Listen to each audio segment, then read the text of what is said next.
Assalamualaikum warahmatullahi wabarakatuh. Perkenalkan, nama saya Maria Tulusnia, NIM 4121120, jurusan Ekonomi Syariah. Saya akan bacakan resume materi dari kegiatan PKD. Materi pertama, sejarah pergerakan mahasiswa. Gerakan mahasiswa Malari 1974 ialah demonstrasi mahasiswa yang menentang modal asing, terutama Jepang. Rakyat melalui mahasiswa menilai bahwa kebijakan negara untuk bekerja sama dengan Jepang dalam bidang ekonomi tidak akan menyelesaikan masalah ekonomi yang ada di Indonesia. Justru menambah beban negara, yaitu bertambahnya hutang. Selain itu, mahasiswa juga menyusun kembali tritura yang berisi bubarkan ASPRI, turunkan harga, dan ganyang korupsi. Adapun periode-periodenya diantaranya periode 1908 sampai 1935 atau disebut dengan Budi Utomo. Budi Utomo menjadi organisasi pergerakan nasional yang berisikan mahasiswa serta pelajar yang fokus pada sosial budaya. Selanjutnya periode 1928. Setelah berdirinya Budi Utomo, lahirlah beberapa organisasi yang merupakan anak kandung dari Budi Utomo. Organisasi-organisasi tersebut menjadi cikal bakal peristiwa Sumpah Pemuda. Periode 1945, kedatangan Jepang banyak memberikan ruang untuk pergerakan nasional. Jepang datang dengan misi sebagai saudara tua, maka Indonesia mulai mempunyai jalan kemerdekaannya. Kemudian pasca kemerdekaan atau Orde Lama. Kemudian ada Orde Baru, yaitu 1966 sampai 1998. Pahlawan Reformasi.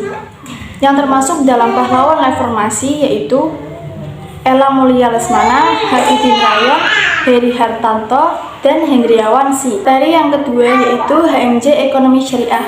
HMJ Ekonomi Syariah adalah lembaga tertinggi mahasiswa jurusan Ekonomi Syariah IAIN Pekalongan yang berdiri pada tanggal 26 April 2006.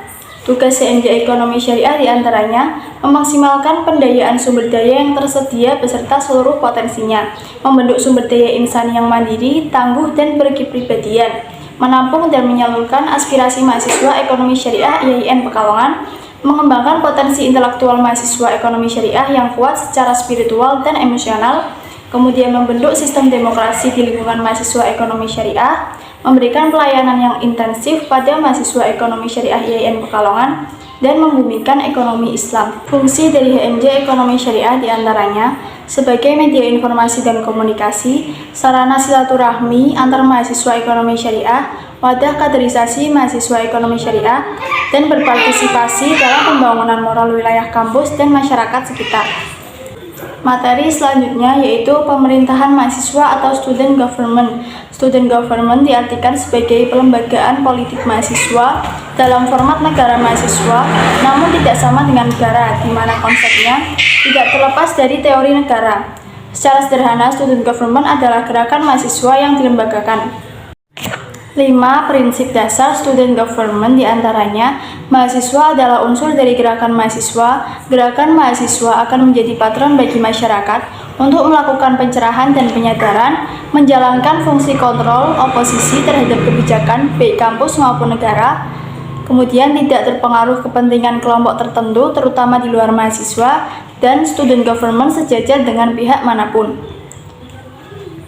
Selanjutnya, ada materi organisasi. Organisasi adalah tempat berhimpun dan berkumpulnya orang-orang yang punya rasa sama, yang kemudian berproses untuk berjuang mencapai tujuan yang telah disepakati bersama. Jenis-jenis organisasi ada organisasi profit, non-profit, dan politik. Adapun komponen dari organisasi, anggota, pengurus, tujuan, aturan, struktur, sistem, sarana, dan prasarana. Fungsi manajemen organisasi meliputi planning atau perencanaan, organizing atau pengaturan, actuating atau menggerakkan, dan controlling atau pengawasan. Kemudian langkah-langkah pengorganisasian diantaranya merencanakan langkah-langkah yang akan digunakan baik jangka pendek maupun jangka panjang.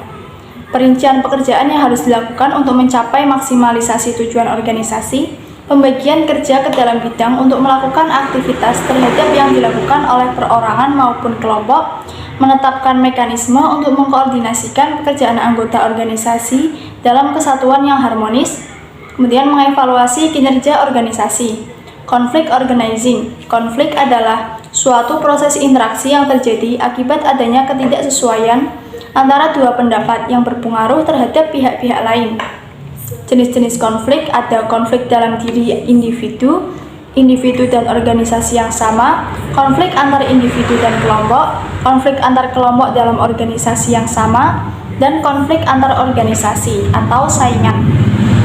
Adapun yang dapat kita lakukan untuk menangani konflik yaitu introspeksi, mengevaluasi pihak-pihak terkait, identifikasi sumber konflik. Manfaat berorganisasi adalah melatih tanggung jawab, belajar untuk menyelesaikan masalah dari hal yang kecil maupun besar, memperbanyak relasi atau jaringan, melatih public speaking, membuka mindset dan pandangan, serta menambah pengalaman.